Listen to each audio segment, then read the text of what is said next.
Okay, welcome to Creative Nature Journaling with me, Bethany Milam. And this month we are looking at wading birds or shorebirds. So we're going to do lots of drawing this time. We're going to be doing some quick sketches, have a little bit of a quick look at some anatomy, but not too much. We'll have a look at birds in flight and looking at the markings for IDing different species. We'll have a quick go at drawing birds in groups, and there are some videos at the end so we can have a look at observing different drawing styles. Sorry, just different feeding styles even. I'm thinking about drawing too much, aren't I? So we're having, yeah, drawing birds drawing. That'll be interesting. No, the birds are feeding and we are drawing them feeding. So we will be using our prompts of I notice, I wonder, and it reminds me of. And we'll have a go at using mainly pictures, but we'll also have some words and some numbers as we go along. So feel free to make notes and jot down details as you want to. So with anything, always we can use any media that you prefer. Stick to drawing pencil and paper if that is what you want. If you want to bring in some color or anything else, then that is absolutely fine to do as well.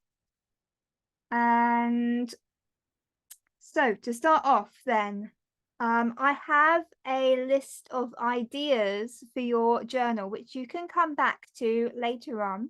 And should you have the chance to get out and draw some of these waders from life, or nature journal about them, then I would suggest having a little think about this list and what you might want to make notes of and observe. So first thing is, what species of bird are you looking at? That's always the question. So you might want to make note of the markings and the colors, the size of the bird that you're seeing. Another key thing is, what sounds are you hearing? So what noise is the bird making? Movement. So some of them walk or run or move in certain ways that are very characteristic and will help you identify the bird. And it's also fun things to take notice of. So feeding style, what type of beak do they have? What are they eating? Where are they eating? Those are some interesting questions. Do they enter the water? If so, how deep do they go? Then we can also think about migration. So many of these waders are migratory. And so if you are seeing birds in winter or summer, then you may be seeing, in the case of some birds, the same species but different subspecies because they live in different areas and come over to us in the UK either for winter or for summer. You may see only certain species at one time of the year and not the other time. So that is something to take notice of as well. And then there is always the confusion of how they look in winter to how they look in summer, because they have often a different sort of plumage. So they will be different colored in the winter to the summer. And that again causes lots of confusion of identifying what bird you're looking at. Then there may be differences between the males, the females, and the juveniles. They all have slightly different plumage, possibly as well. So taking notes of things like that, as well as behavior, interactions with each other, displays. And then if you are watching them in spring or summer, thinking about nesting behaviors. So many of these birds lay their eggs on the ground. They may make a scrape or a very sort of shallow almost nest.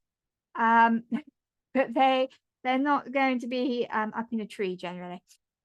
So you can have a think about that, and we will have a little look at later on at oystercatcher young and having a go at drawing those.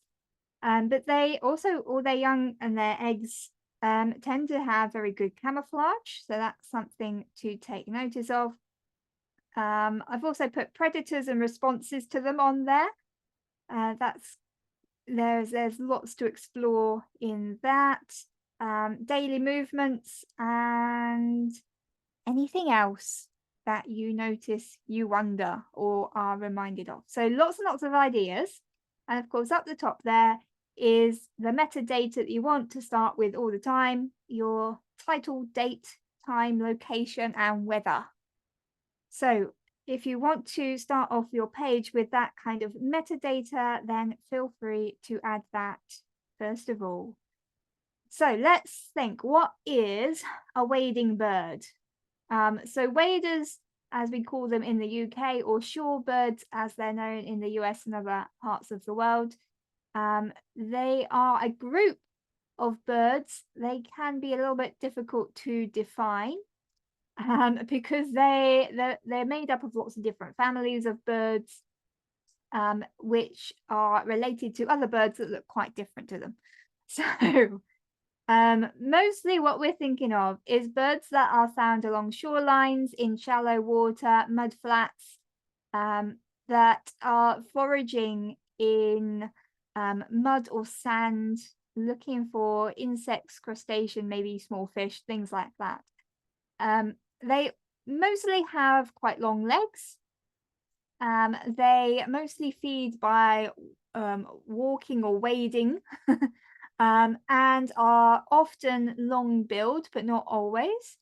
And quite a lot of them are sort of brownish coloured and a bit boring looking. But I've picked out a few of the, let's say, maybe prettier species to look at. And they tend to gather in large groups.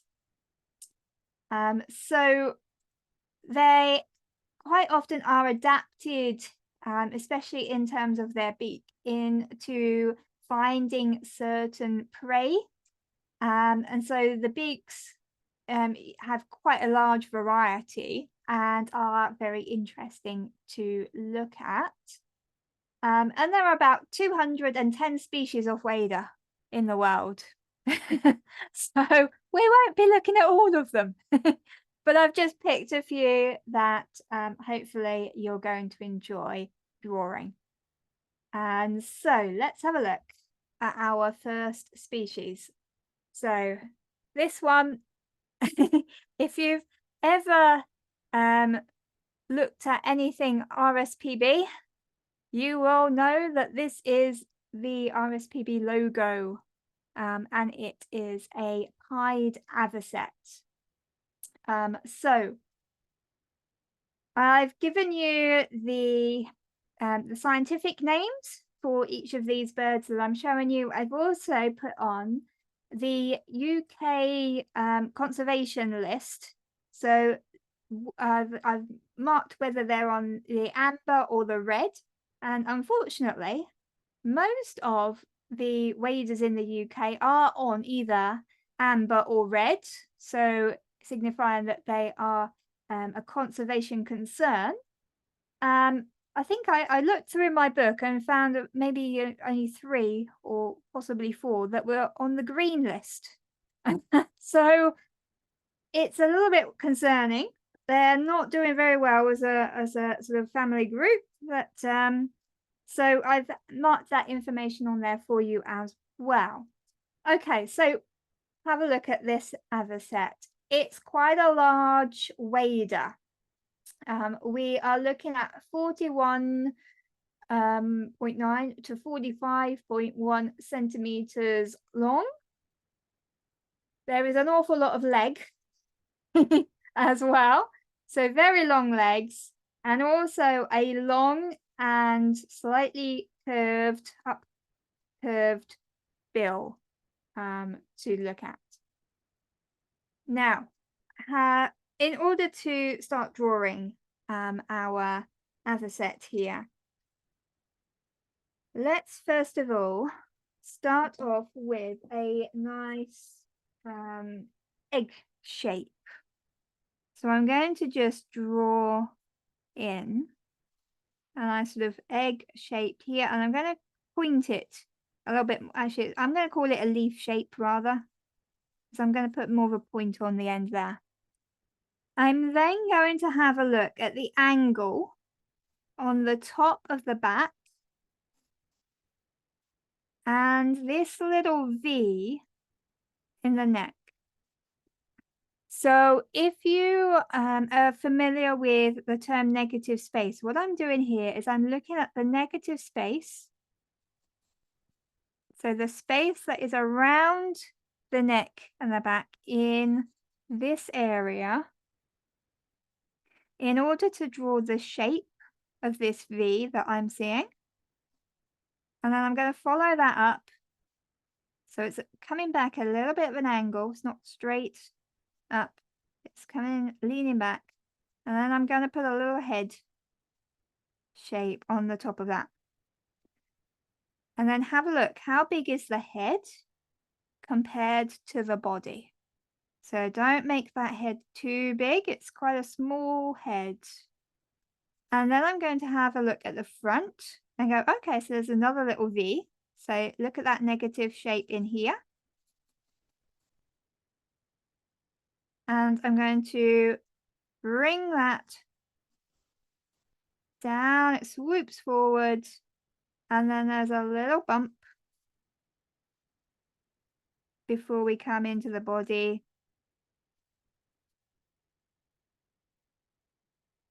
So I'm going to come and swoop in here. Maybe just get that a little bit longer. And this is where you can have a look at your proportions and think, is the body to the head looking correct? Do I need to make one or the other a bit bigger or a bit smaller?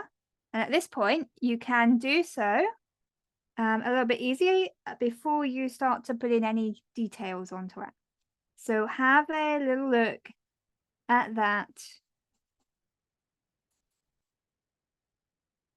So I've got a nice sort of outline shape. I'm then noticing just now that maybe this little chin should be a little bit more horizontal.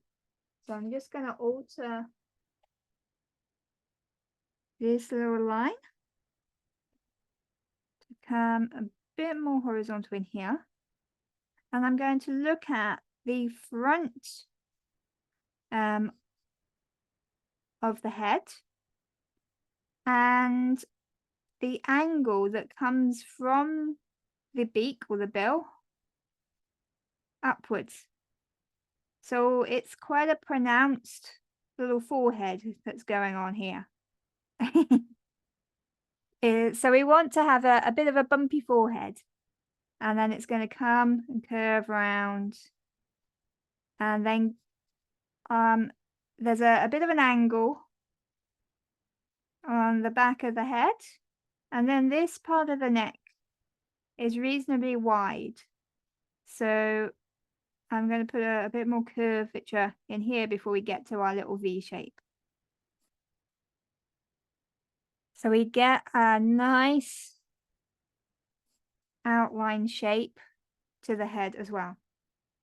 Now, in order to draw that beak, a little tip here, if you're looking at a beak and it curves at any point along it, what I would do is look at how straight it appears to be and where the curve actually seems to occur. So first of all, have a look. Where along the beak does it actually start to curve? How far down? Is it straight? But also what I'm going to do is to measure, in order to get the correct length, is to measure the head and then think how many times does the head go into the beak. So if I move across with my pencil here, I'm going to estimate that one head length is pretty much where we get to with the straight part of the beak. And then from here it curves upwards, and it's more like half a head. Let me just double check that. Half a head, maybe just over half.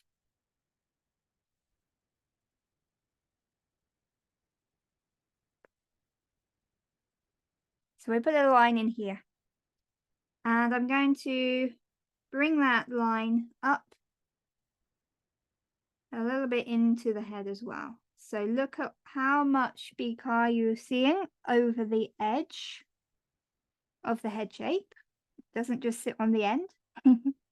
And I'm going to put a little bit of curvature on the top, bring that, swoop it down, a little inward sweep, bring a little bit of a curve on the bottom, and then put in the bottom mandible, again very thin, and the top mandible either side of that line.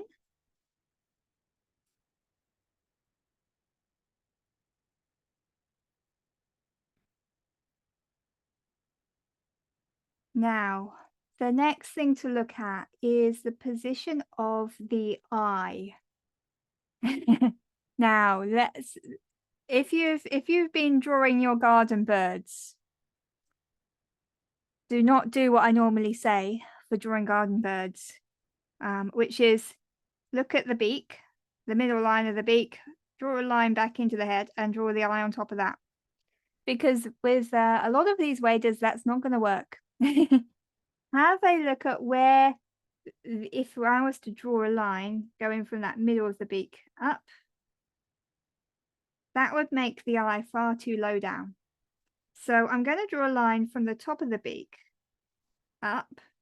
And for this avocet, that actually works reasonably well for getting the eye positioned a bit higher up. It doesn't work for every species. So another thing that you can do is to look for where the cheek is in your bird. And if you can see sort of a curved,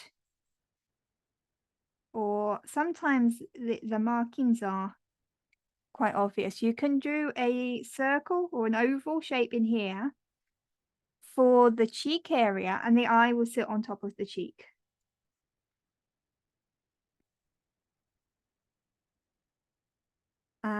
I just love the avocet's white eyelid. Can you see that? It's just lovely white eyelids. Very very stylish. So I'm going to put that in. You don't have to, but I just love it. Okay.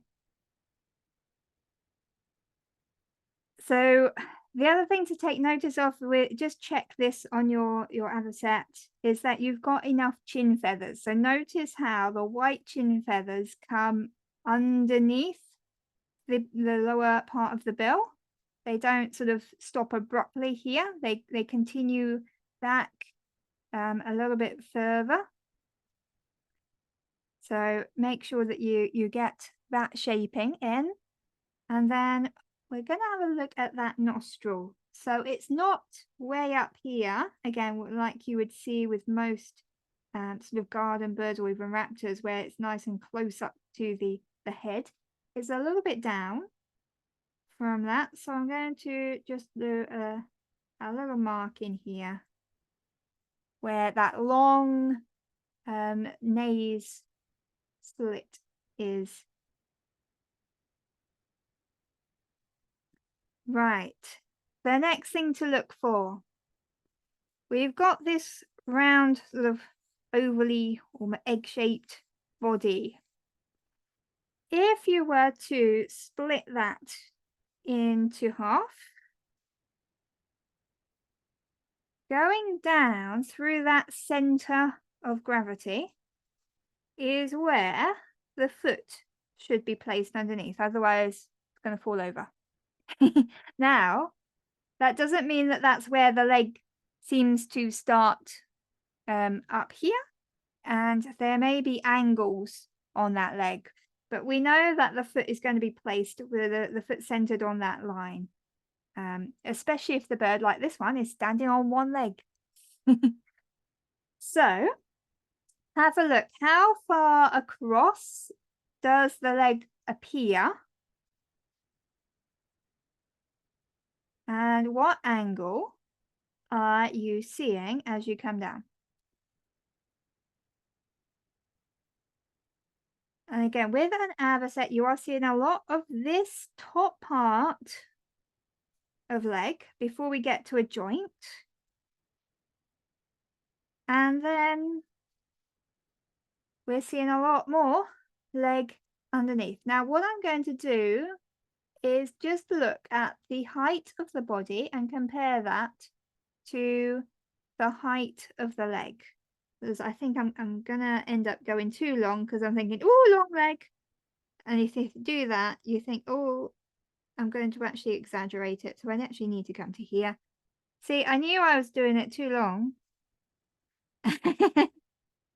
If you know you're going to do something like that, you're going, oh, long leg. And so you're obviously going to exaggerate it. Just do a little bit of measuring to check and to rein yourself in a bit. So we got a little angle to the joint. We've got our lower leg coming in, and then the foot is going to be sitting centered onto that midline. So I'm going to draw my shaping in here. And we'll talk a little bit more about the avocet feet in a bit. So I'm just going to do a vague little shape for now. But what I will mention is this little joint up here. On the equivalent of a human leg, what do you think that joint relates to? Shout it out. A wrist, like a wrist joint. That's a very good guess. or on a leg rather than an arm. Yes. Ankle. Ankle. Yes. Yes. Correct. I was expecting you to get it wrong. Ah. You're really good. You're good. Because actually, a lot of bird experts still call this a knee. Really? Oh, it's not a knee. Definitely. It's not a knee. Can you see which way it bends? Mm. So this is like an ankle. Your ankle, it's bending forwards this way, rather than the knee would be bending other way. This way. So actually, what we've got is in here. There is the femur. There's our knee. This is the fibia. And then this is the ankle, and then all of this is equivalent to fused foot and toe bones down at the bottom. So if you're getting confused about your bird legs, and they are very, very long in waders, this is actually what's going on. So let's then have a little look at that wing. And again, we'll just put a little bit of a marking in about where it's going. You can see a teeny weeny slither of tail, but not much.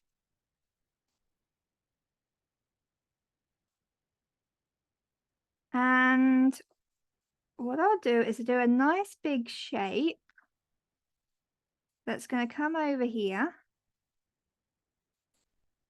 I'm going to have that sort of dark triangle on the back. And then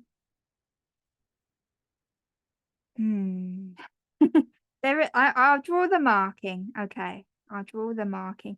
Now, the reason I'm going at myself is what I would normally do with a bird is to draw the groups of feathers, which is quite complicated on an avocet because the markings don't follow the groups. So have a look. What are you seeing? What groups of feathers? If you've drawn some birds already with me, what groups are you?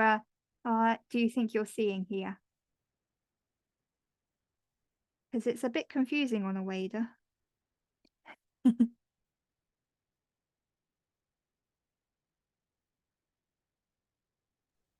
The wings are tucked differently.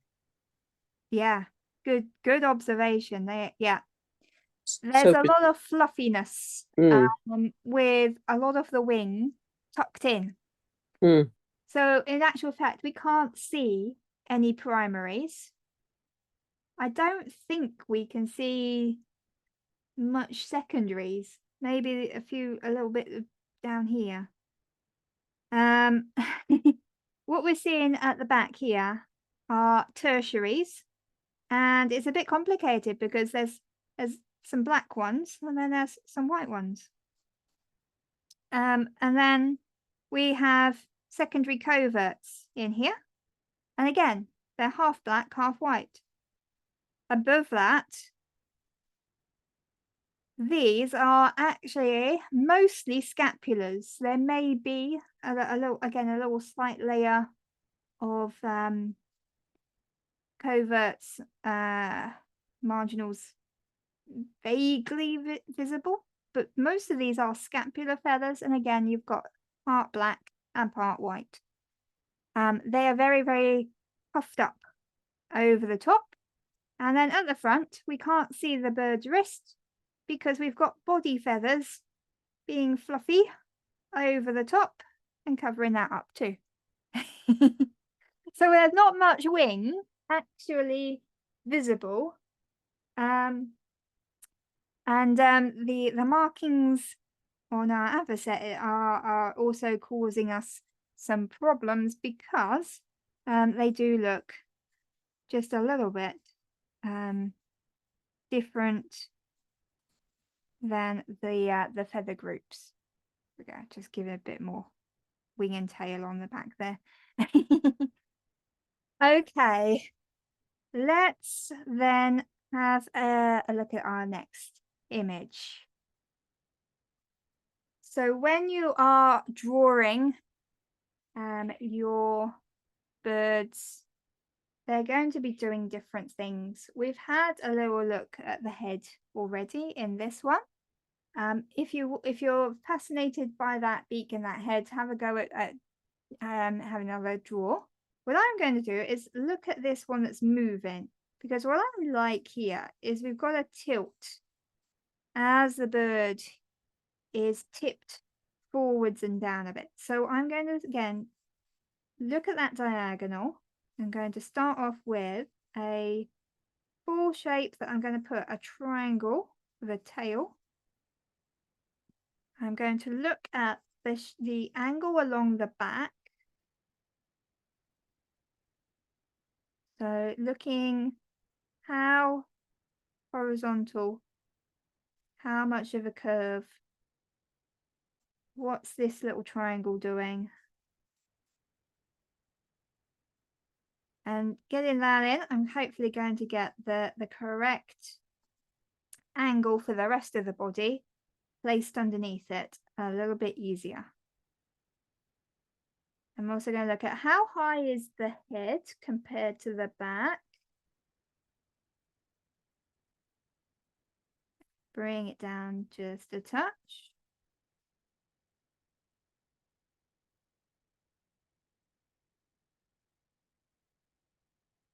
Then have a look at the front of the neck. Where does that little curve swoop in? So we have a bump before we get to the body.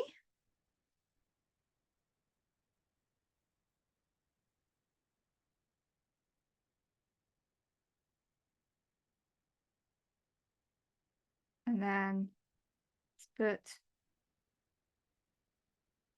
the little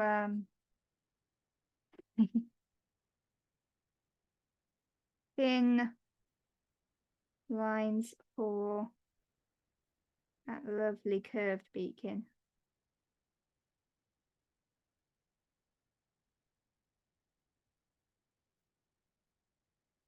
And look at how the chin feathers come up and join gently underneath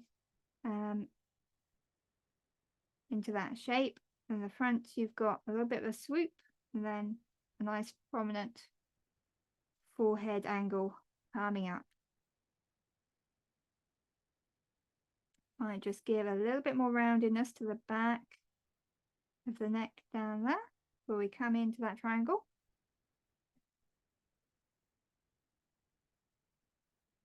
And then what I'm going to do here is mark out some of the black and white shapes. So we're not seeing much of an eye. And if you can't see something, don't draw it. But I will put a little bit of an eyelid indicated in there, and I'll look at where we've got black and white markings. So I'm going to follow curve of the back and place in a nice white triangle. I'm going to look at the shape of black at the top of that wing, and then the shape of the white has a little bit of a black mark just sticking in here. And then again, I'm seeing some triangles, lots of triangles of black, a teeny little bit just back here as well. And then we've got lovely blue legs.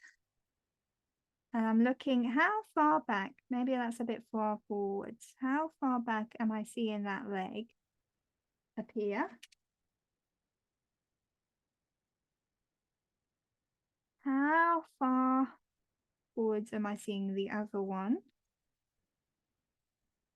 And then what angle am I seeing? And you can draw these as just single lines to start off with.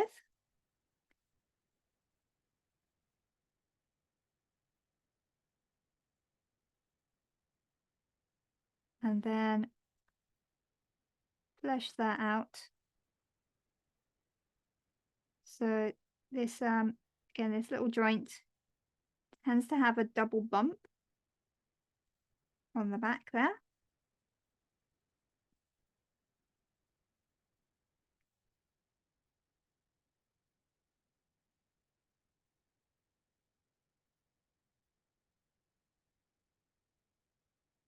And then this avocet is wading so that we're only seeing the top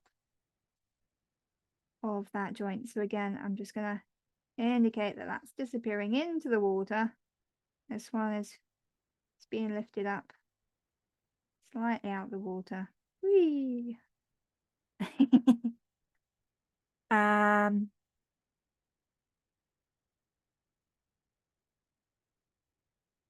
then I can get a nice dark pencil and very quickly shading, or you can hatch if you prefer, some of the black markings.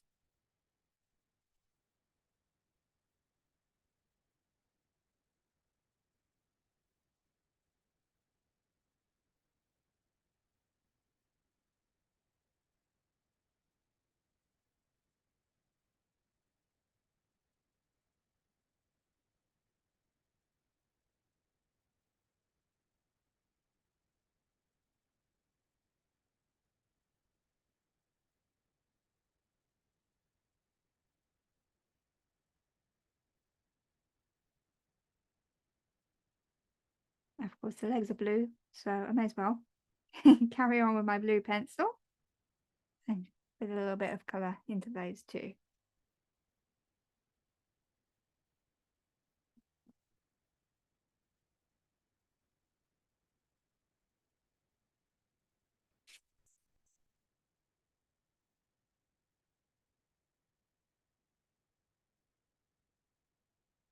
Okay, so if you are looking at a bird that has very obvious markings, you want to get those in quickly.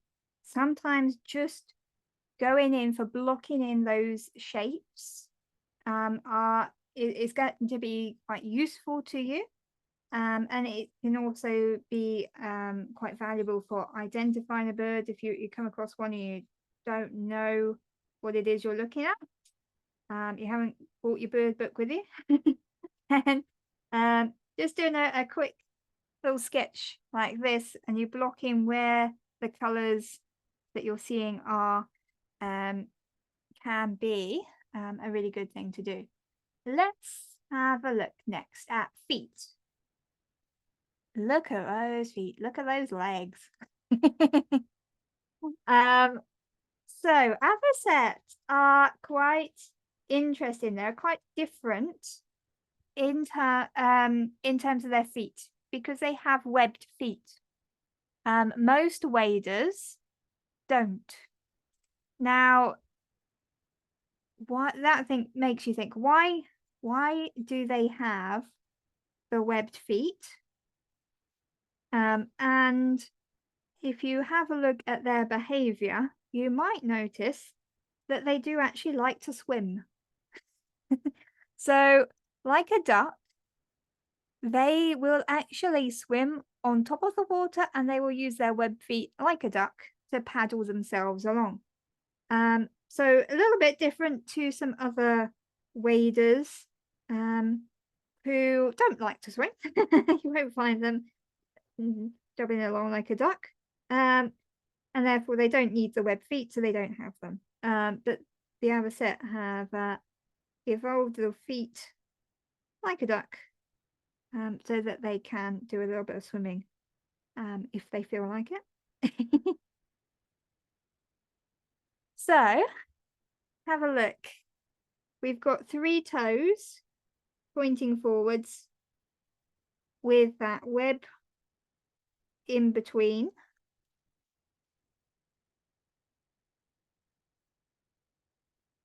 And the way as you can see, I would draw that is to draw the toes first. Draw each digit first and think about the length. So the middle one is a bit longer than the 2 either side. And then once you've got those spaced apart and the right length, then you can look at where does the webbing in between come to. This will point above the toes. Have a look at how thick that is. So put a little indication of a bit more jointing in here, and then come up to that ankle. And sometimes it, rather than doing a single circle for the joint, this is okay if you're doing a very quick sketch. But if you're taking a little bit more time to look at that joint, you might want to have 2 little circles, and you may notice a slight bump in between, especially on the front, not so much on the back. That's going to come out a little bit more like this. Think of that. This is the front, this is the back, coming out as a triangle, and this is just curving in a little bit.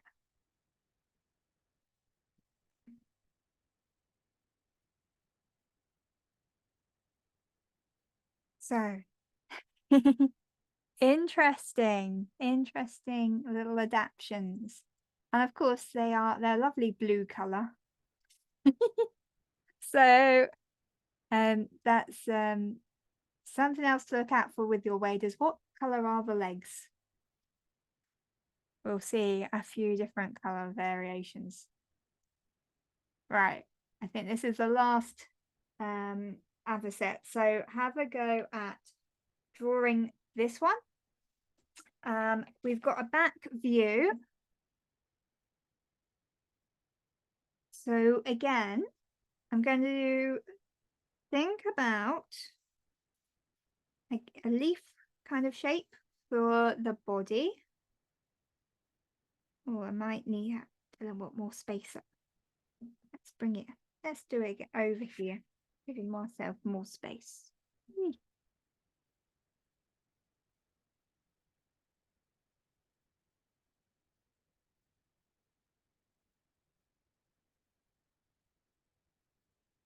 So, a leaf-shaped body.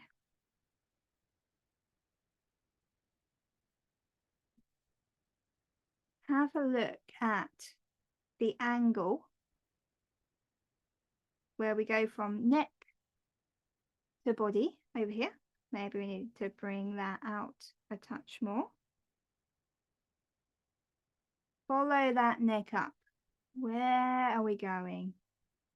I'm going to curve slightly in and out towards chin, and then we're going to have a head shape sitting up here.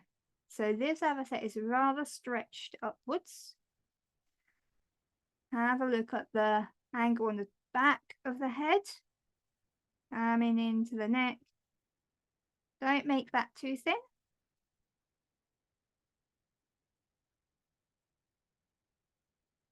Gentle line out to the body again. Have a look, drawing across from this point. How then does that relate to the other side?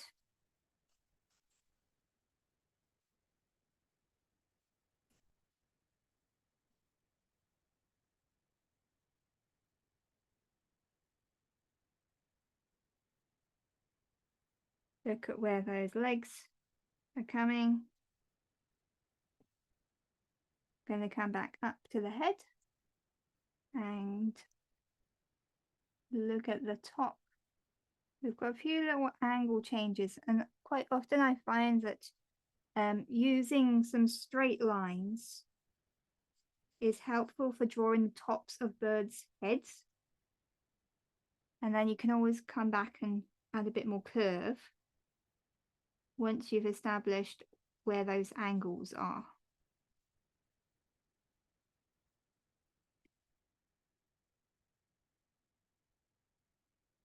And then we've got this lovely open beak. So first of all, top mandible, look, where is the angle?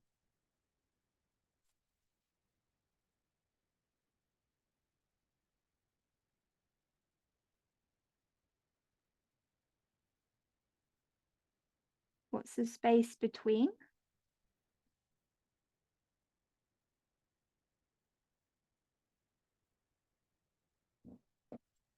And then we can add a bit more thickness.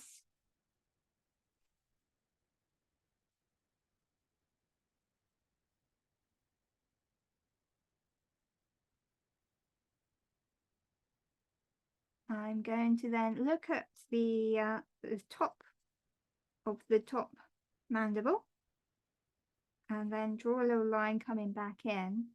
Make sure that the eye is sitting on top of that, but then I've put it too far back. It's looking away from us. So actually the eye from this angle appears to be right at the front of the head. We know it's not. That's why I initially wanted to draw it back there. But from this angle, what we're seeing is it way forwards. Like so.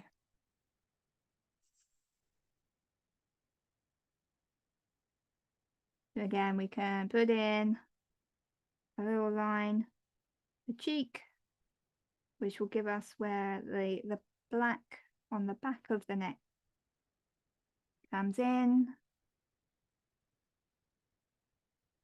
A little slightly V shape. The start of that black triangle.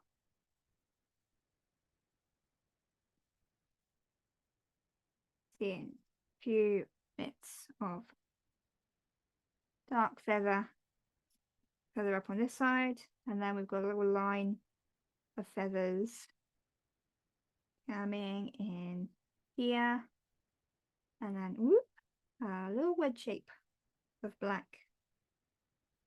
Right, Thank you.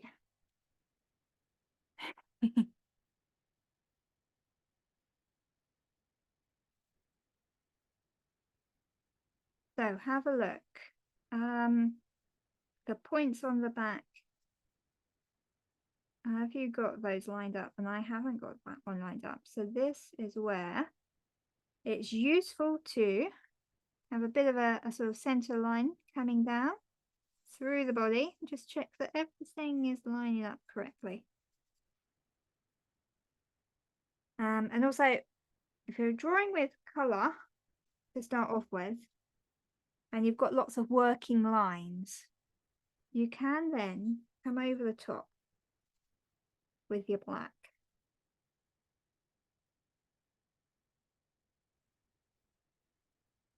And by putting in the black, that's where your eye is going to come to. And those working lines will then start to fade into the background more.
Okay, so let's have a look next at different bird.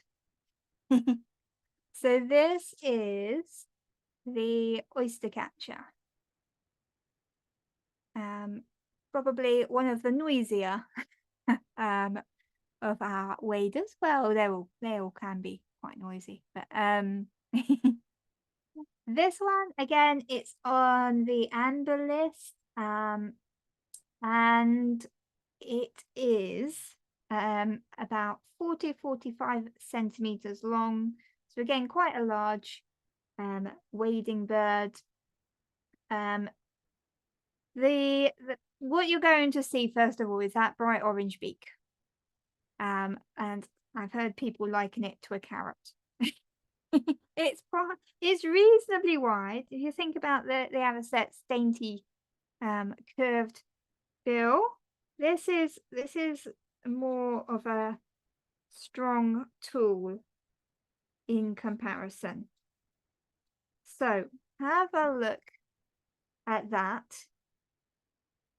Have a look at the legs, not as long, lovely pink color.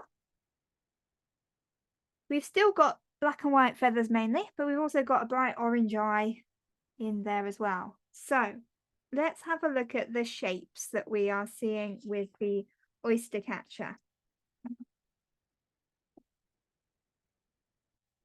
Again, as with most birds, I'm going to start off with the body shape and looking for a egg or leaf kind of shape.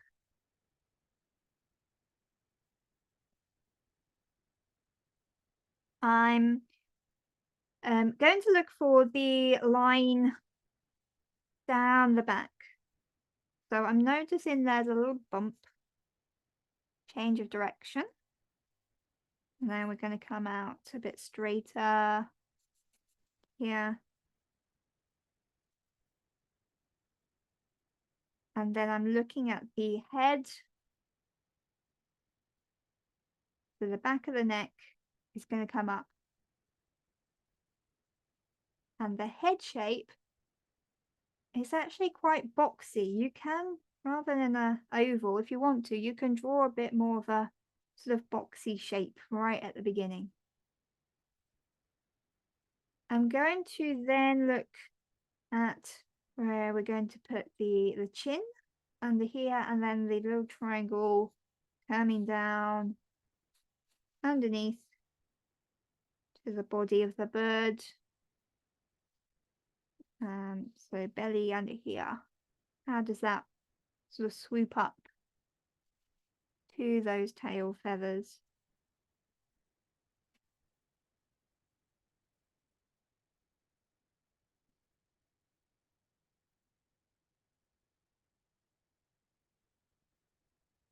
For that lovely beak, I'm going to first of all do a central line coming through at the angle I want it to be at. And again, what I will do here is compare how many head widths can I fit into the length of the beak. So at this angle, I am seeing one head length. So I'm going to come in here and go, right, one is actually there, so I'm going to end it there.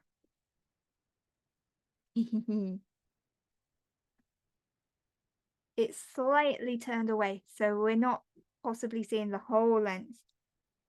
But what is really interesting about these birds is that they can change their beak height.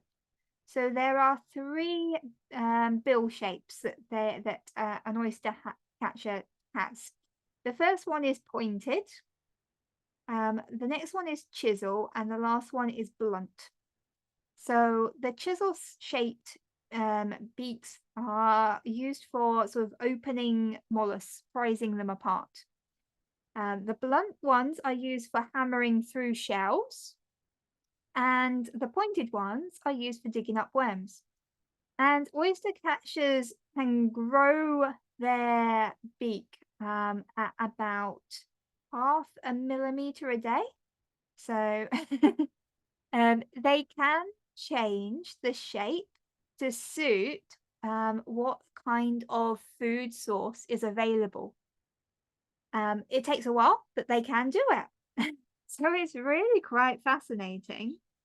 When I've been looking through the pictures of the oyster catcher's beaks and go, ooh, what kind is that one?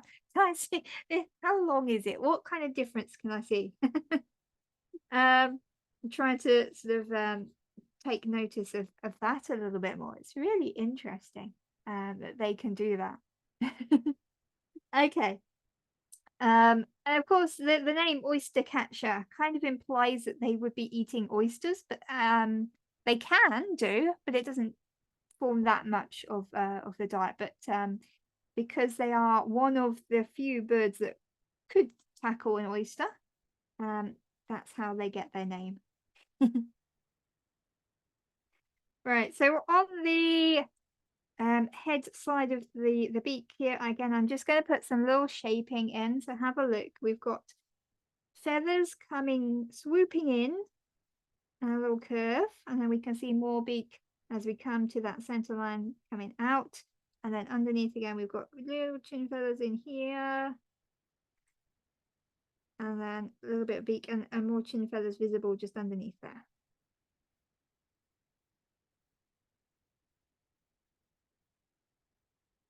And I think I'm just going to put a little bit more chest. I'm looking at that triangle. So maybe just a little bit more chest in there. Okay, let's have a look at that eye. Where is it? How high up is it? If you were to draw a line from the top of the beak coming up, would it be sitting on that? Possibly just a bit. Yeah. So rather than middle line, I'm going top. I'm going to come back up in here. How far forwards is it? Again, this bird is slightly turned away from us, so it's looking from this angle quite far forwards. And the next thing to look at is how big is that eye? And with an oyster catcher, it is rather small. Although it's brightly coloured, the size is very small in comparison to the head size. So don't make that too large in your drawing. If in doubt, you can go, right, how many eyes could I fit in behind that eye and in front of that eye? 1, 2, 3, maybe 4-ish. And then you can think, okay, does that need to be bigger, smaller? So have a look at that as we go along and look at some more waders. Going to put a little bit of fluffy marks just on the back of the neck there. That's a little bit ruffled up. And again, we can indicate where some of the markings change color. There is a lot of wing hidden underneath body feathers. Have a look at this little white wedge shape. That's body feather. Wing is tucked in underneath all of this fluffy white body. And then we've got lovely little black bib shape on the front there.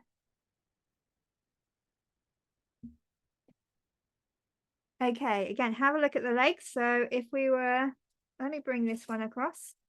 If we were looking at where the center of that sort of oval shape is, so again, I've drawn a little sort of cut through this way, and I've drawn a little cut through this way. And what I've done is look for where would the middle again of that be, or where would I be placing the legs in comparison. So where's the feet going to be in front here? So I've got gravity so we're not going to tip forwards. And then I'm going to have a look at the angles on those legs. So let's have a look. Think how much weight have we got here? Maybe this would be the center of our gravity. I think the little leg is a little bit further back from that, and then we're angled forwards. So our foot is sitting on that line.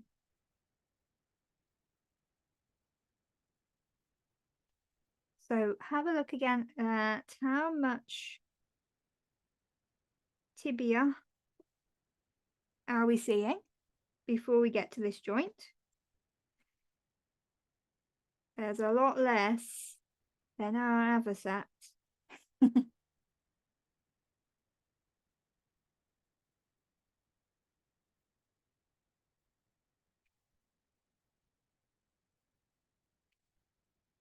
Okay, and then have a look at the digits, the toes. So we've not got webbed feet, they are individual toes not joined together. We have a nice little dark claw on the end of each toe. We are seeing the middle one as quite a bit longer than the side toes.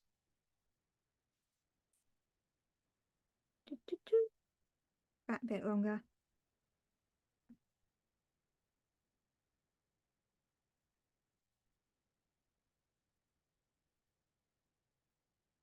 And also, maybe unusually, for our oyster catcher, there is no backwards facing toe. So we only have 3 forward facing toes. Quite a lot of the waders will have a very small sort of nub sometimes, but a very small backwards facing toe. But we haven't got that on the oyster catcher.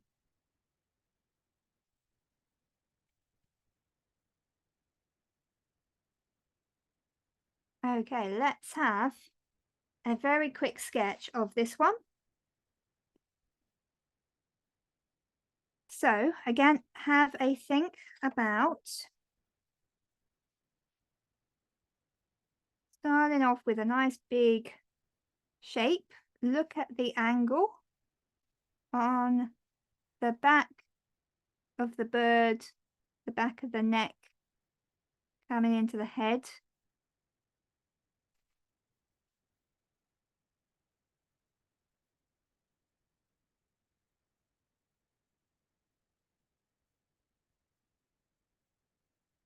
I'm going to make that sort of quite squarish head shape on the front. And then I'm going to look at the neck in front, how that's tucked in. So we've got that kind of bump before we get to the body.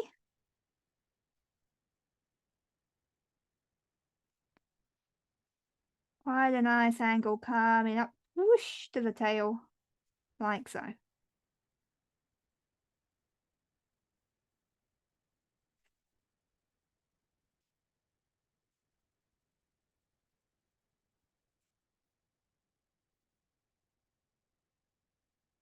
Then this oyster catcher is looking down. Have a look at the beak angle coming in like so.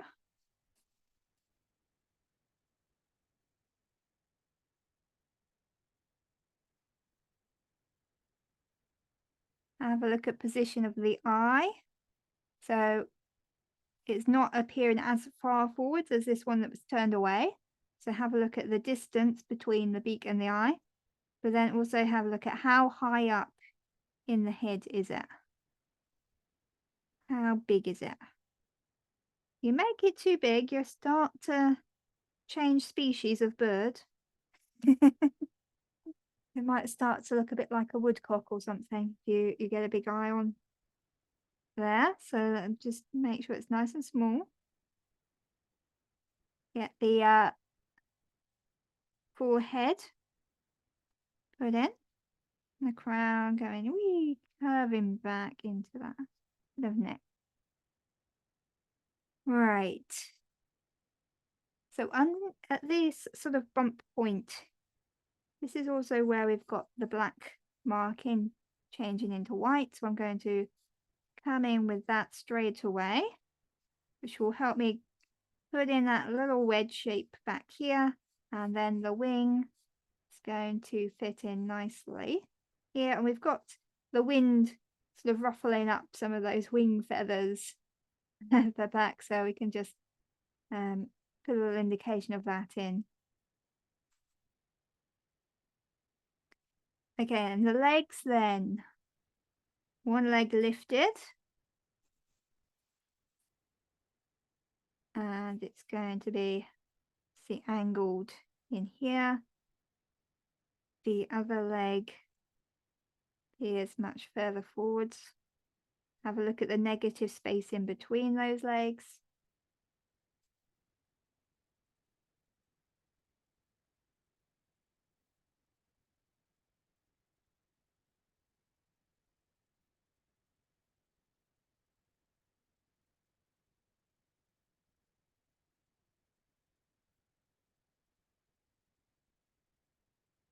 And again, with the toes, look for how many are you seeing from this angle. So we know there's 3, but if you can only see 2, only draw 2.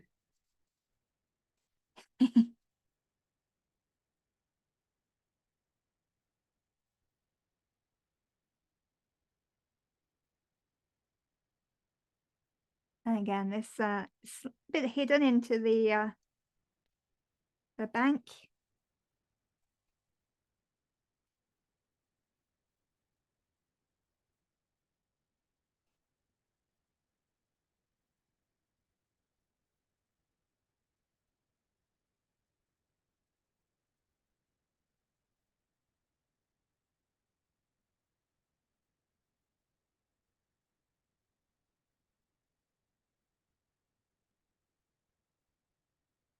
So we get a nice quick sketch, just indicating a little bit of the markings, beak, eye position, and that lovely sort of tilted forwards position of the body.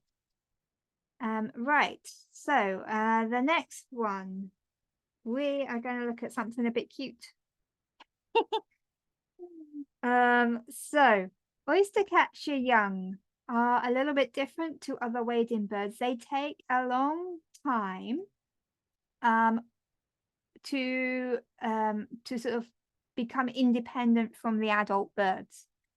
So although they most waders are what's called precocial, meaning they almost straight from the egg, they can walk, they can feed themselves, and apart from being brooded to keep warm, they are very independent. Oyster catchers are known as semi-precocial, which means that they will walk around, they will follow the adults, but the adults continue to feed them for quite a long time. And depending on what they are being fed, what food source is available, again, what beak type the adults have, they will take quite a long time learning how to get their own food. And they, of course, the ones that are feeding on oysters and mussels and more complicated food items may take up to 26 weeks to become independent. So here we go. Oh, fluffy. Have a look. So these are some oyster catcher chicks. Again, the one at the top you can see is watching the parent bird, waiting eagerly for its meal. And so I thought that was quite a fun little thing to take notice of and just have a go at doing a bit of a sketch of. If you want to do just the chick by itself, have a go at doing that. If you want to try and put the adult in as well, again, that's just a little extra bit of challenge for you. So again, it just be a quick sketch. Imagine that you are out bird watching. You're sitting in a hide and you're seeing this behavior. And so you want to just get a quick sketch of what's going on. So think about that angle on the back. Think about when you're putting in that youngster. Again, the same thing. What is the angle on the back? But also how is it positioned against the adult bird?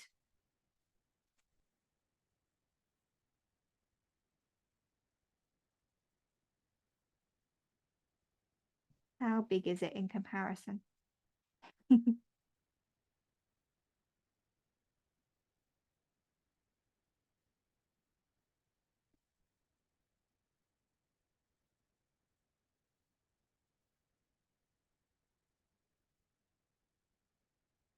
I might put some little fluff marks.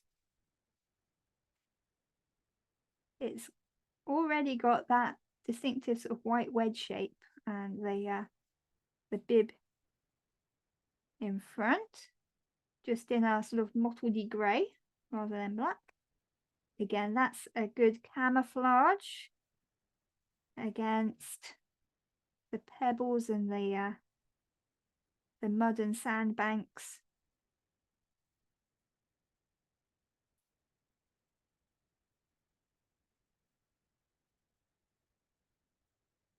Got a dark eye rather than the orange. I wonder when that orange eye develops.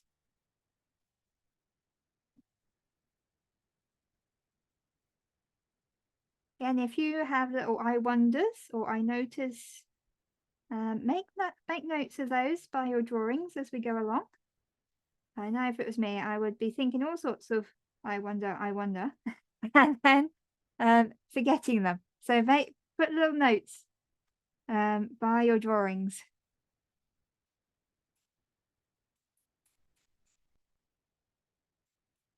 And I don't know, but to me, this beak looks much, much longer. And another thing, as well as the different shapes for feeding purposes, females tend to have slightly longer beaks than males. So I'm guessing that this is probably the female bird, but also we've got the pointed shape because it looks like this one's possibly after worms, reaching into the mud like that.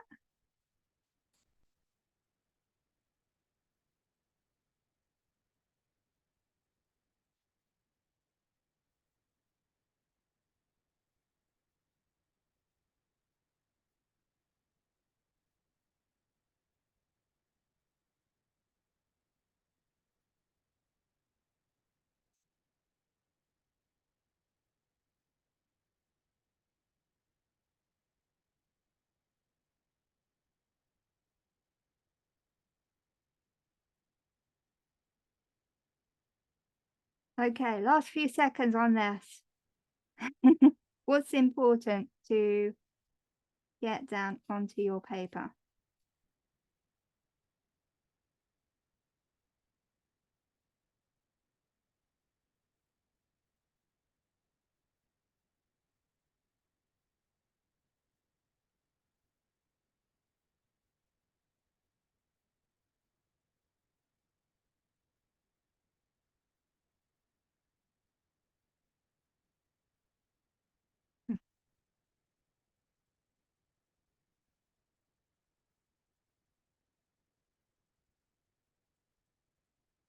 Okay, so hopefully you're starting to get the hang of the shapes that we're looking at quick sketching. And the next bird, dun dun dun. Oh yes. Now I have to say I love the lapwings. Maybe a bit fancy looking, but there's a little crust on the head. I just think that's adorable. Anyway, lapwings then. We're going smaller. We've got 28 to 33 centimeters long. And the of course they've got a lot more color. So they're also known as the green plover, and you can probably see the sort of reflected green colors in the back are what's giving it its name. But there's also purples and blues in there, so we've got lovely iridescence going on. And to be honest, if you wanted to, you could just do a swatch of back feathers and play with the colors there rather than drawing the whole bird. That would be just as exciting because those colors are lovely. Now, what I want to look at is having just a look at the head. Again, you've got quite a distinctive head shape in here. So it's also a little bit boxy. The same way that I was saying with the oyster catcher, if you want to start off with a sort of boxy shape, you can do. With the lapwing, if you want to start off with a boxy shape, then that is quite useful. The forehead is nicely sort of domed upwards, and then that swoops back to this lovely crest on the back of the head, and that can be made up of different feathers, sometimes quite long. This one only has some short ones. But we will look at another picture in a minute. And the beak, what do you notice? It is a much shorter than the other waders we've looked at so far. So again, what does that possibly tell you about this bird? Maybe it feeds somewhere a bit different. Bit more duck-like in a way. Uh, Greenery.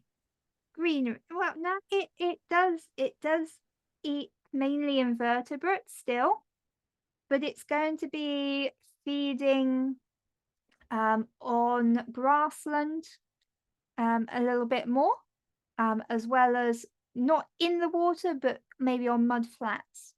It also feeds at night, mostly.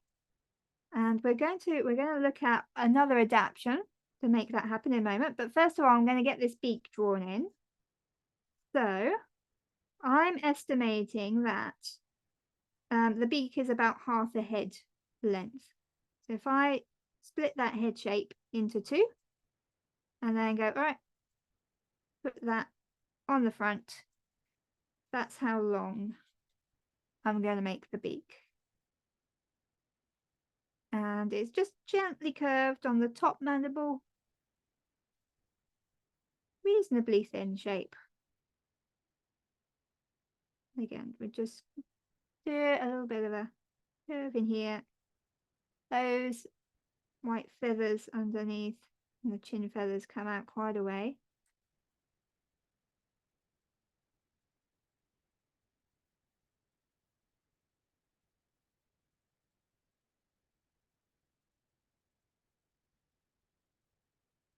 Okay, so looking at the eye, what do you notice about the eye on our lapwing? I've always said it mostly feeds at night, so it's going to be a bigger eye. Also look at the position of the eye. It actually, if you follow the center line of the beak upwards, it is pretty much sitting on that. And again, if I split that head into two, what I'm seeing is that the back of the eye is sitting mostly on that halfway line. So it's going to be sitting forwards of that. Instead of in the back there. So we've got middle of the beak back, and it's continue that line back. It's sitting on top, halfway down this way, it's sitting just in front. And I'm going to put a little bit of shaping on that eye. It's not just a circle.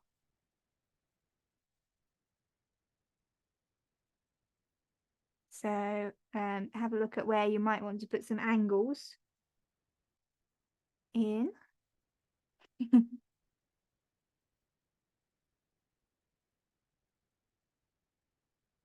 And so that's lovely head.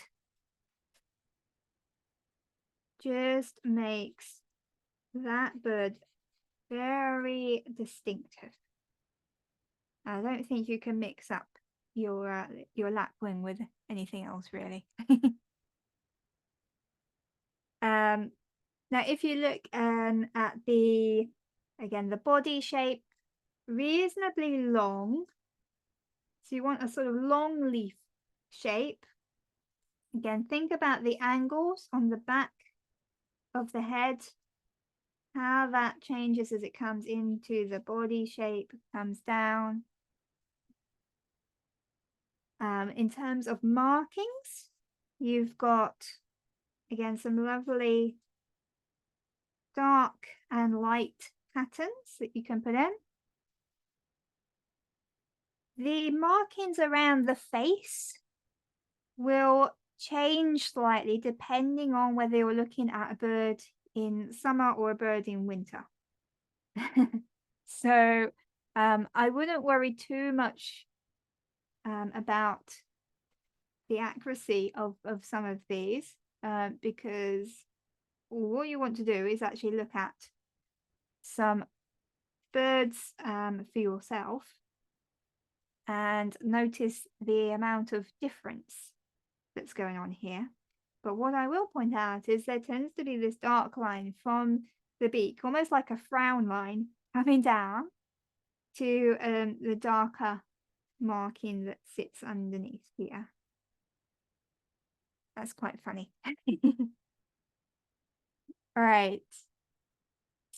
Okay, so with our northern lapwing, this is a bird that is on the red list in the UK. It's not doing well.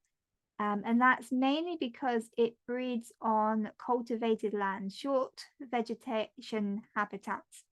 And with more intensive agricultural techniques, it is suffering from sort of lack of safe nesting sites. Now, lapwings probably have the most names of the waders. There are many regional names.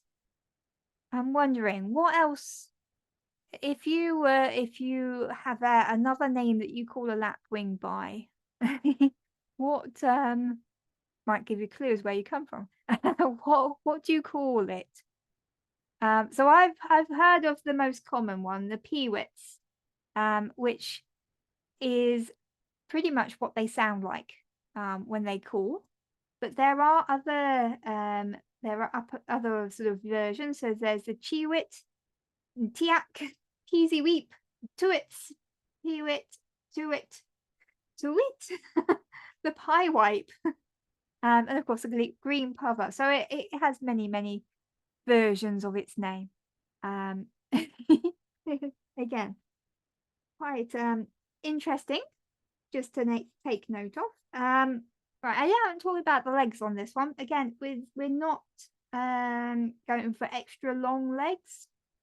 And they are dark coloured. They again, it's probably they sort of fade into their grass quite well.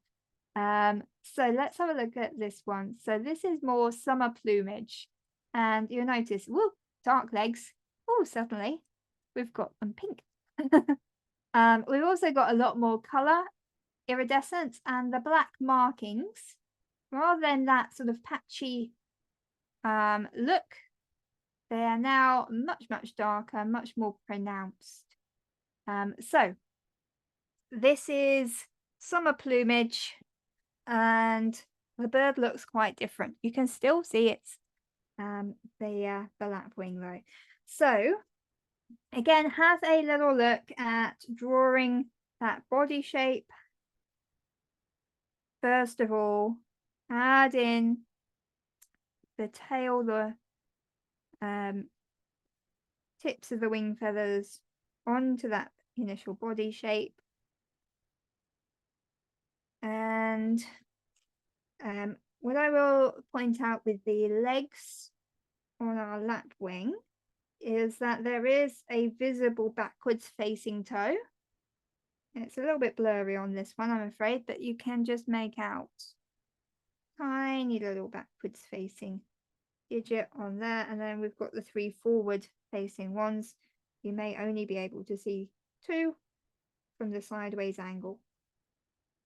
And of course, the other foot is completely covered in the greenery there. Right. So think about the size of the head in relation to the size of the body. How many heads can you fit into the length? Think about measuring the beak and the eye in comparison to the head size. And of course, if you wanted to just think about colour, how many different greens are we seeing in there? So I'm going to do a few little colour swatches by the side of that drawing. And again, this is something quite quick that you can do in your journal. Is just make note, where am I seeing different colours? Shall I just do a little swatch? And you can just put arrows to where those colours are appearing, or you can just use that as a little thing to the side, reminder. See, there's pink in there. Notice that pink? And we've got the purple. I think I see turquoise.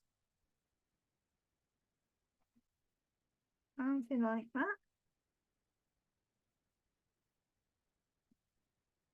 There may be more greens. Maybe there's some quite a dark green over the top there. That's quite like it. And then, oh, I think there's orange. A little hint of orange. Maybe a bit more yellowy than that.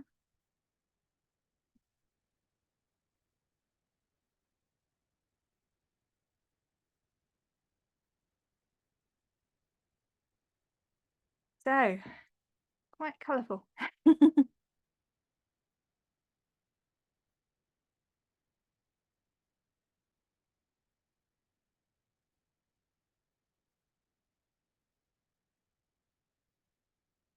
Okay, so what I'm going to do is just quickly flick through some other waders that that you might see. And again, maybe we're running low on time, so we may not sketch. We can do a very quick sketch if you want to. This is our ruddy turnstone. So here, again, reasonably smallish bird, 22 to 24 centimeters.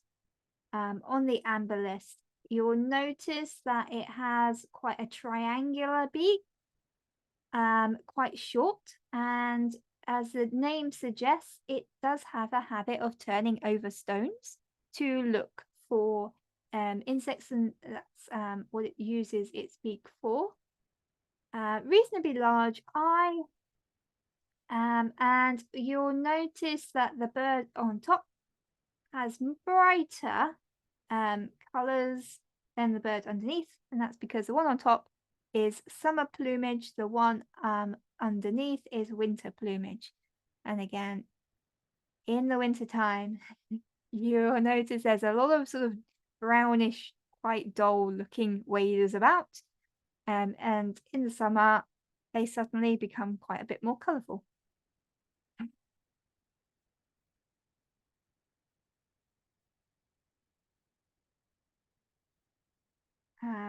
Again, quite short legs, but lovely orange color to them. Right. Like I said, I'm going to flick through them quickly. If you want to come back and sketch more later, you can do. So this is our black-tailed godwit. Again, lovely color. This is summer plumage. They don't look quite the same in the winter. And this is a bird on the red list, and not doing so well, but I have to say it's probably my favorite wader. I just love the color. If you've seen them sort of in evening light with that russety color, oh, gorgeous. Definitely one to look for. Right, there is a similar sort of bird called the bar-tailed godwit, which does look superficially quite similar, but there are some differences to them. So those two are quite easy to get mixed up to start off with. Let's have a look. Who likes a curlew? Lovely sound that they make. One of the biggest waders. So they're not easy to miss. They are very large, so 50 to 60 centimeters. Unfortunately, also on the red list. So again, not doing so well. They do need a bit of help. Now, they are quite tricky to draw if you are trying to do all of those markings. They're very good at camouflage. I think they need to be at the size they are. So there's lots of speckles on stripes in those feathers that can be quite difficult if you were trying to do something a little bit more accurate with them. But again, quick drawing, look at the shape, and of course the thing that's going to stick out, unintended, is that lovely beak. So there's, again, look at the curve. How far down does it stay straight, and where does it start to curve? You've got to be careful that you don't accidentally turn it into a wimbrel. So the curve does start reasonably high up with our curlew, but you can start off a little bit straighter and then gently curve downwards. And a wimbrel is a again, slightly similar looking bird, possibly, but the beak is shorter and it tends to start off straighter and then just curve at the end.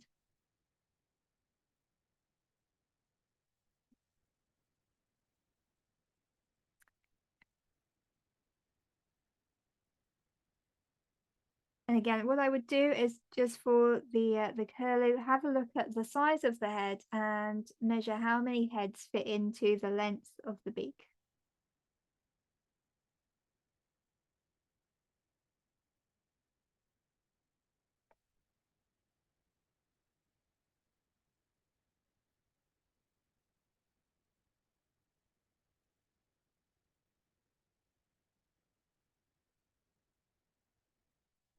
Okay, next one. Going back to some color. This one is pretty unmistakable. If it's got bright red or bright orangey red legs, it's going to be a redshank. So quite a small bird. I think about the size of a blackbird, if I remember right. But again, 27, 29 centimeters. And on the amber list, the body is quite interesting because of all those speckled markings. But again, the legs are what's going to stand out to you. Have a look also. This is because it's standing up on that post. We can see the backwards facing toe on these feet, so you can see that's reasonably long on our redshank, that backwards facing digit. So that's something, again, if your birds are all standing in water or sunk in mud, you're not going to be able to see the feet very clearly. So this is a very accommodating redshank that's showing off its toes for us.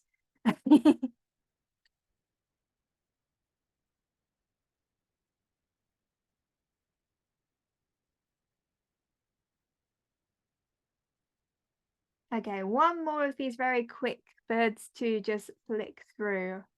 And that is the common sandpiper. And I want to show you, this is a book. Birds by Character and it's got lovely quick sketches in. And if I can find the sandpiper in here, I do like the way that they have indicated the movement. Not going to find it now, am I? Where? I'm going the wrong way. Common sandpiper, purple.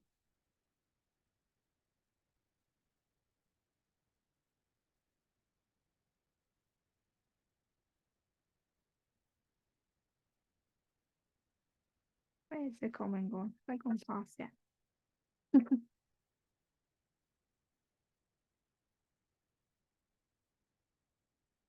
You get extra drawing time while I'm trying to find it. Here we go. So,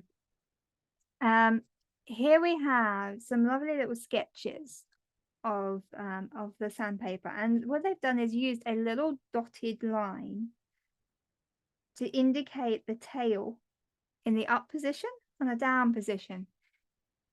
Because what happens is that the bird sort of bobs almost, or it sort of wags its tail, not quite like a wagtail, but almost like that. And so they're indicating the movement of the bird in the sketch here. So if you're looking at a bird and it's making a very peculiar sort of movement, bobbing or wagging its tail, have a go at doing little ghost lines to show the extremes of that movement. And again, it's just visually depicting something that you are noticing about that bird. So it's quite a fun little thing to take notice of. And I will say the descriptions in this book are also quite good. What's the name of the book? Can you show us that again? Yes. So yeah, let me zoom out. Front cover. So this is Birds by Character, written by Rob Hume. As illustrations by quite a few different bird artists. So you get some variations in there. I think they've sort of specialized in different groups throughout the book. Right. Let's then have a little look where we're going next. So let's have a look at some birds flying.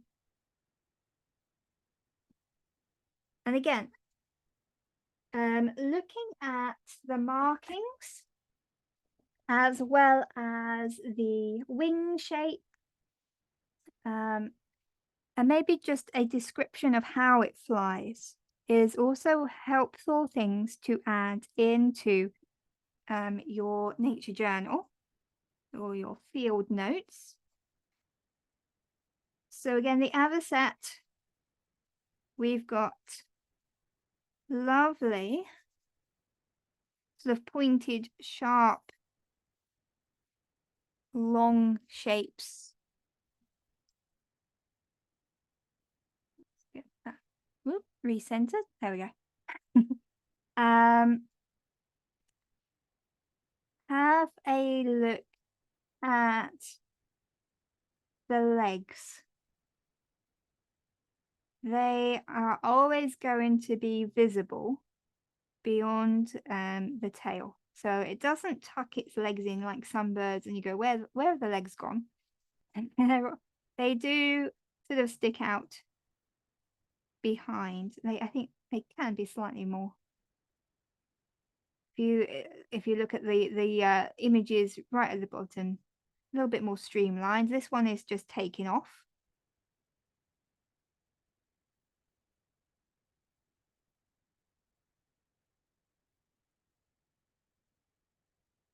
And again, what I do is very quickly add a bit of shading to put in some of those markings. And with the wings spread like this, you may notice a little bit more clearly how the black and the white, they are not indicating entire different wing or sort of feather groups. In fact, some of those feathers are half white and half black along the length.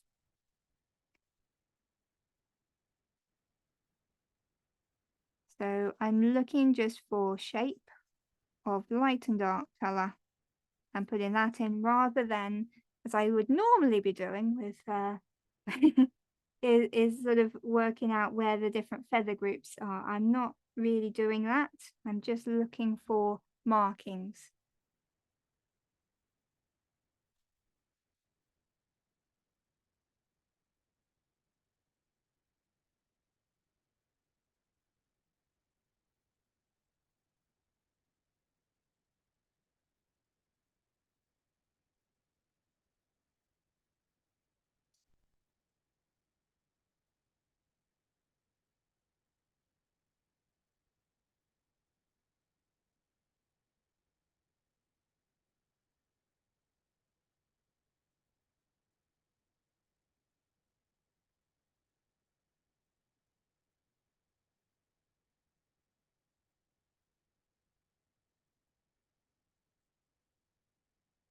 So lovely, elegant shape, but just quick sketch to note that down.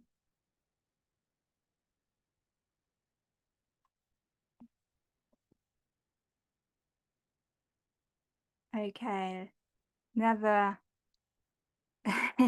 another wing shape. So you've got a choice of looking up at it or looking down at it, underside or back view. I'm going to draw the back view because this is very characterful in terms of the markings. You have this lovely black wing with a white triangle up the back. And then when we get to the tail, just that dark edge. Again, when it's fanned out like this, that's rather interesting to look at.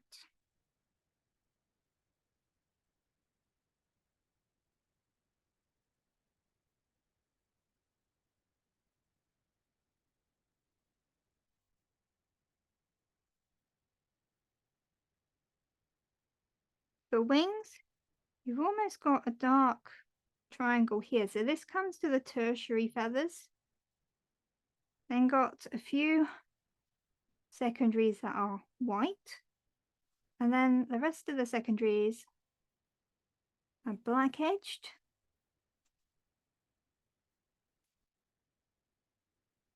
Ooh, I'm going over the top of my other drawing. Okay.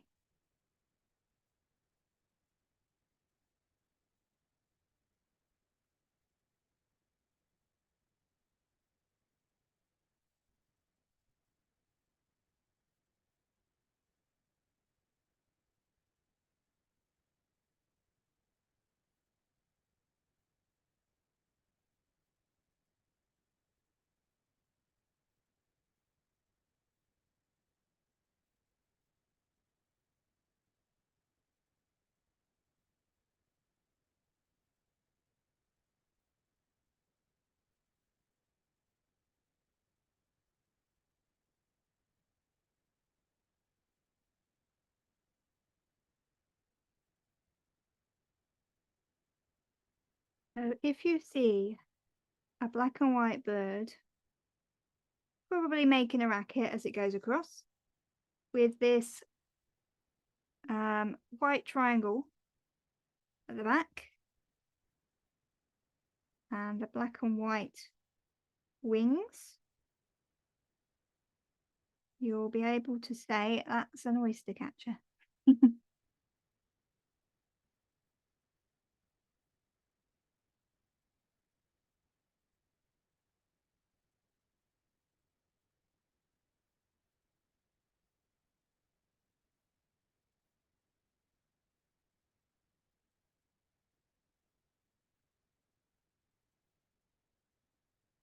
And in the bird's character book, it's described as strong flight, level and direct on rather broad wings, deep, flappy, rather stiff beats.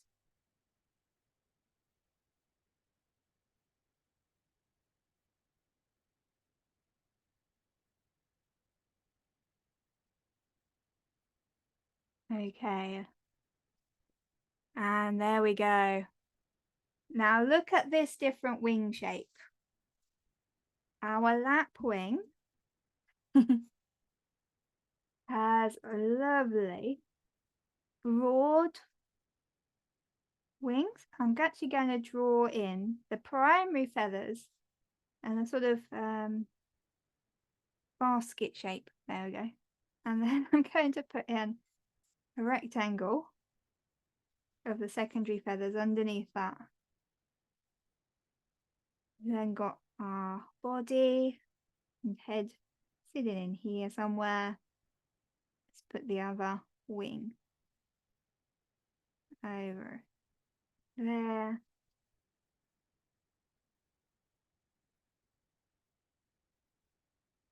Again, that is a fanned out tail, but from this angle we're not seeing the whole of it, so it's going to be fanned out like so.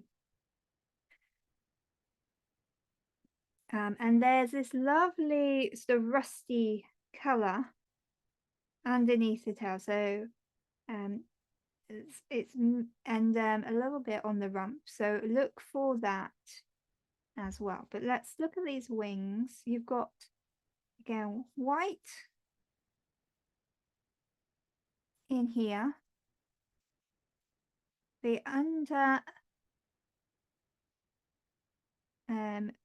the under coverts are white, and then it looks to me like half of the secondary feather is white, or maybe just like a quarter of it, and then it's black. So again, that's a little change in color through the feathers rather than them separating out as different color for different feathers or different feather groups. Have a look at the tips of these primaries. Again, there's little white markings on them. And what I'm doing here is the primaries are all fanned out from this joint. So I'm coming round, radiating out. The secondaries are all in a row. And you get something that looks a little bit like a wing. So I can then just put a few little indications of where those coverts are coming through. I won't draw them all individually, but that's just enough to show a few of the rows there.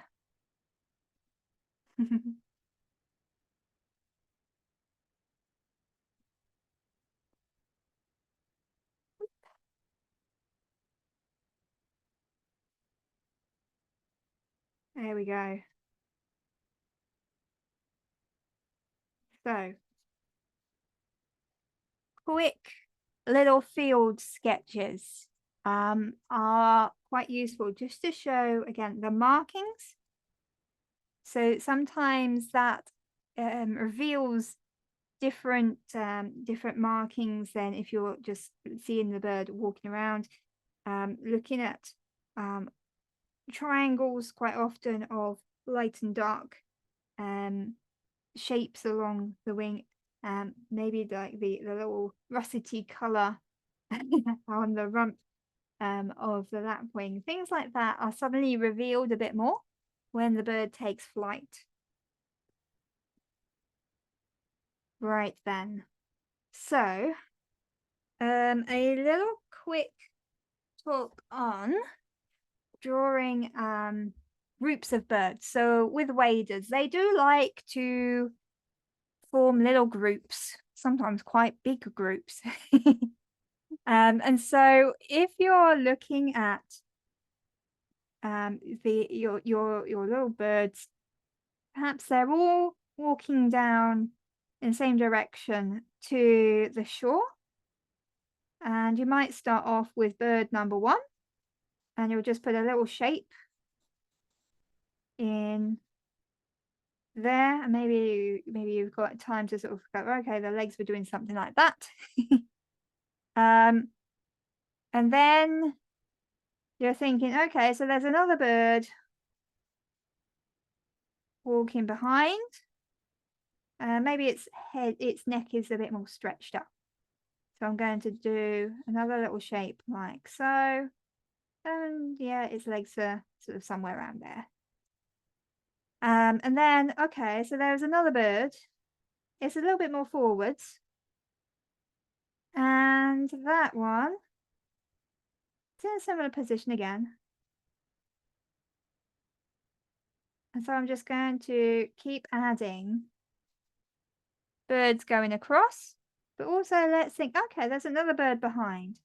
What I'm going to do is think is its head higher up or is its head level with one of these birds? If you're seeing the heads of the birds look like they're getting higher and higher, it's probably that you're looking uphill. And that's the impression that you're going to get on your paper. If you're not looking uphill, what you're going to see is that the birds' heads are pretty much level and you're getting overlaps between them. So you'll start seeing, I'm going to invent some birds here, that they're one in front of the other and all the heads are more or less sort of level. Maybe some are stretching up more than others. If you are looking up a hill, then you might see, oh, there's a smaller bird up here. This is further away. And the head is much higher. And then you get an idea, oh, there's another one. In the distance, all the way up there. So you can give yourself a sense of perspective, but just be careful about whether you're getting the feel that you're looking up a hill or that you're just looking into distance. Right, so here we go. We've got a line of lapwings. And their heads are one higher than the other, but in this case, it's because we are looking down at them. So this is quite, I would expect, taken from a hide. The hide is a bit higher than the water level. We're looking down at these birds, and we're creating this line of heads that look one higher than the other. So this is why we're getting this kind of view. And again, you can, if you're looking at something like this, you go, okay, let's start off with bird number 1. I'm going to miss out this blurry one in the front. And then I'm going to look at, oh, there's another bird, his head sort of here. And I'm thinking these birds might move at any moment. So I'm just going to try and get the back of the neck, that angle, as much as possible. I won't bother too much with getting the stomach in, maybe just a little sweepy line. And there, what I want to do is think about sort of the relationship between them, going back further and further. How big do they look in comparison as they get higher and higher up? And just keep going up and up and up the page. Like so. And again, if you are drawing from a bird hide, there's always that, oh, they could move off at any second. Waders are quite good because they do tend to stick around and quite often they'll go to sleep, stand on one leg. But there's always that, oh, they could move. So you want to practice doing these sort of quick sketches and looking for the angle on the back as we've been doing is always a good one to get those drawn in very quickly. Just look at that back angle, try and get that in, and sort of work your way going backwards. Right. We've done a lot of avocets. I'm just looking at the time. Let's have a look at some moving birds to finish.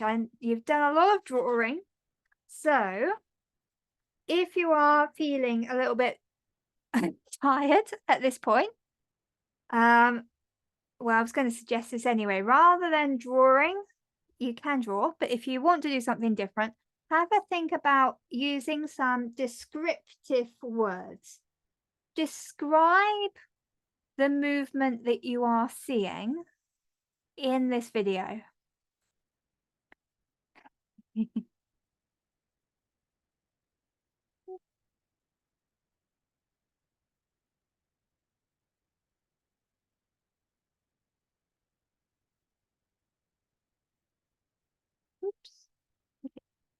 No, go back.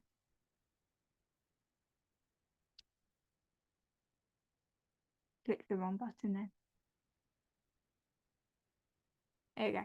Right, so think about the movement that they're making, the way that they are walking and feeding.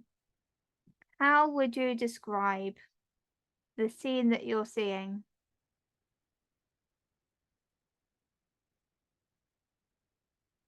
Again, you can just write down those words.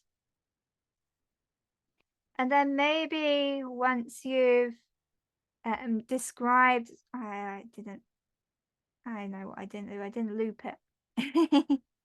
Once you've described the movement of the bird, maybe widen out to describing other things that you're seeing. So there's different flying insects there. Maybe think about the reflections in the water and the mud. Think about what you would be hearing possibly or smelling if you were able to touch maybe the feathers, the water, the mud. What would that feel like? And when you've got all those descriptive words, it could almost be the start of a poem. So if you are feeling a bit creative with your words and your language, maybe try organizing some of your descriptive words that you've noted down into a little bit more of an order. Again, there's no hard, fast rules with poems. You can do your own thing, but it's just another little thing that we can add to our nature journaling. Again, just observing the world in a slightly different way.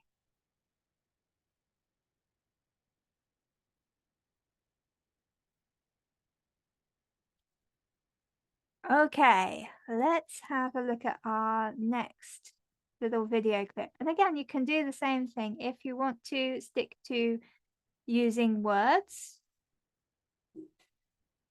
You can do that. If you want to instead have a little go at maybe sketching from a moving bird. Again, that's always a challenge. Whichever you feel like.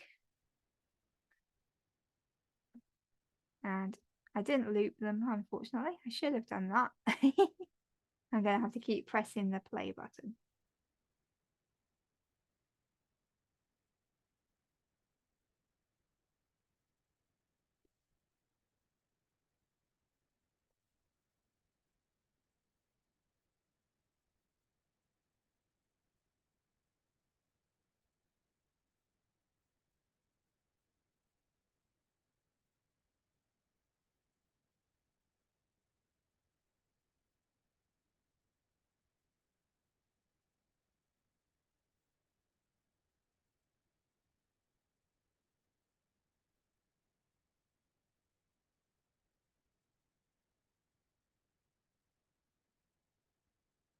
Oops.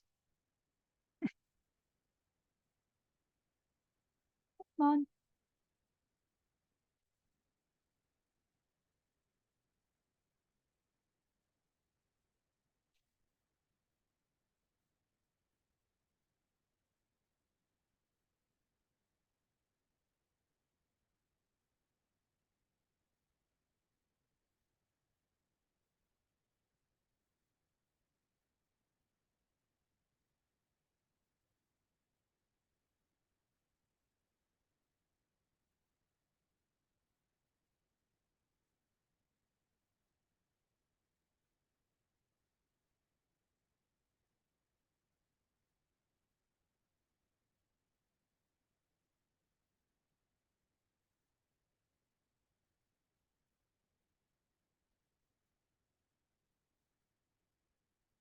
Okay.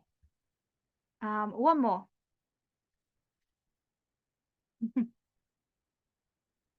So these are godwits that we're seeing in the water,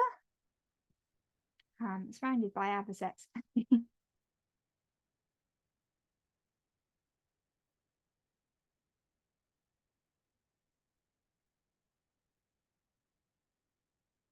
Oops.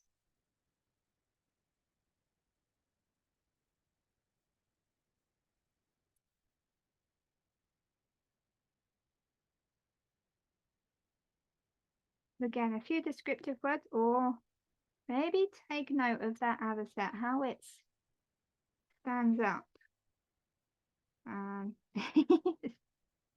Quick little drawing there.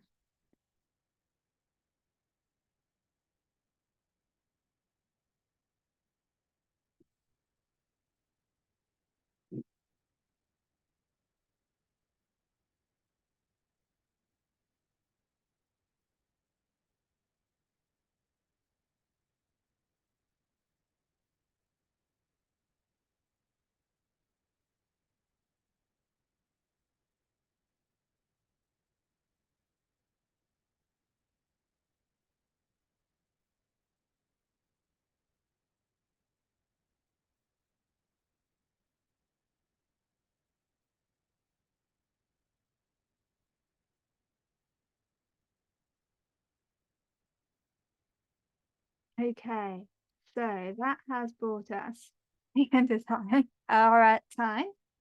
I'll just do it quick little doodle. So we can see, maybe having fun with a little bit of a progression of this is how that avocet stood up, going on to its ankle joint here, wings flicking out as it gets up there. With this one, the lapwing, two-headed lapwing, but it shows you again the little pecking motion that was there. But again, if you're just using your descriptive words, have a think about whether you want to use those words into a bit of creative writing. So the last, little side here. Again, I've got some useful links for you if you want to have a look at more information about wading birds, helping you to identify them. So hope you have enjoyed the workshop. Thank you for coming. And next month, we are going to have another look at mammals, because it is going to be National Mammal Week at the at the end of April. So I also have some other workshops planned, including drawing dormice and deer and pine martins. So if you are interested in those, come and have a look at what we're going to be getting up to. So I'll stop the recording here and have a look at how you've done.